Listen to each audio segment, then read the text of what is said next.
Top.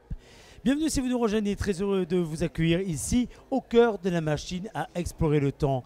Un lieu situé en plein cœur du hall Osso, fabriqué spécialement pour la foire afin de célébrer cette décennie qui ont transformé le monde, la France et le Béarn. Alors il y a eu de grands événements évidemment marquants qui ont bouleversé le monde, mais également toutes ces petites choses, ce petit rien du quotidien qui ont transformé nos maisons, nos habitats, qui ont fait évoluer notre chez nous, notamment en matière de décoration ou bien de mobilier.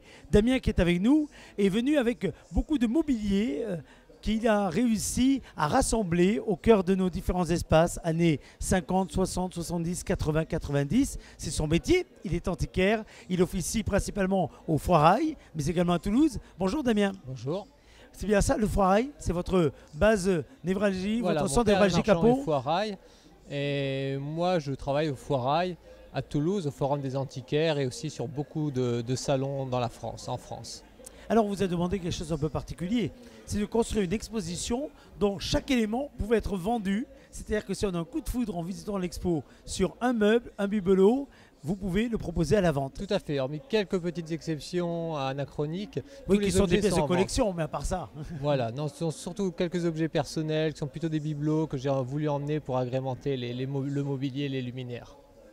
Alors ce mobilier, on le voit vintage, revient énormément à la mode. Tout à fait. Comment vous expliquez ça?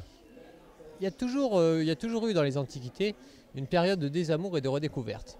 Il y a eu le même phénomène dans les années 70 avec l'art déco qui avait été boudé dans les années 50-60 et qui est revenu en force dans les années 90. Et il y a eu le même phénomène avec le design des années 50 à 80 qui est revenu en force à partir des années 90. Alors tout est un cycle finalement, décoration, c'est ça? Voilà, tout à fait. C'est une période de cycle, d'amour, de désamour et on redécouvre le mobilier et on le voit à l'heure actuelle. La tendance est principalement dans les grandes villes, mais ça commence à arriver en province, sur le mobilier des années 80, voire maintenant le mobilier des années 90. Pourtant, le mobilier des années 90, on ne peut pas dire que, comme ça, quand on y pense, le canapé sofa, on redécouvre les meubles à construire tout seul, etc. On ne peut pas dire que c'est le mobilier le plus marquant. Et pourtant, il revient à la mode. Vous me dites. Il y a eu aussi beaucoup de créateurs, de grands créateurs dans les années 90 qui ont fait des créations très très innovantes et qui sont vraiment, qui marqueront longtemps à l'avenir. Alors, ce qui est de bien, c'est que d'ailleurs vous avez rassemblé à la fois des meubles, je dirais, très classiques hein, dans les collections, mais aussi des véritables pièces rares avec des signatures, parce que dans les années 70, le design a permis à des créateurs d'exploser et on a quelques belles pièces ici. Tout à fait, j'ai essayé d'emmener quelques jolies pièces.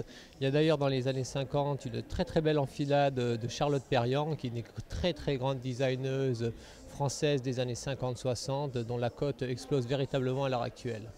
On peut retrouver tout cela donc au cœur de l'exposition La Machine à explorer le temps, avec juste en face un petit historique de tous ces objets cultes qui, mine de rien, ont transformé notre quotidien. Alors parmi ces objets, il y a ceux dont on utilise toujours aujourd'hui les nouvelles générations. Pensez au téléphone portable, apparu finalement assez tardivement, mais il y a tous ceux qui sont tombés dans l'oubli et qui pourtant à un moment donné ont été cultissimes, mais surtout très utiles à notre vie quotidienne.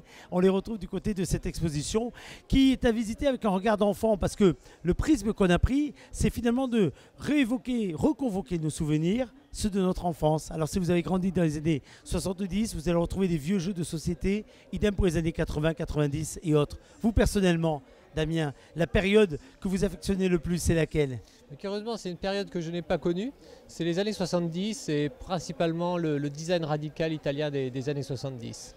Très bien, ben vous allez pouvoir faire découvrir tout cela à tous les visiteurs de la galerie des objets cultes, puisque la galerie est ouverte en permanence. Et je le rappelle, chaque objet de cette galerie, ou presque, peut être acheté. Vous les réservez, hein, vous nous les laissez jusqu'à la fin de la foire, mais le lendemain de la foire, vous pourrez évidemment les récupérer si vous le souhaitez. À tout à l'heure.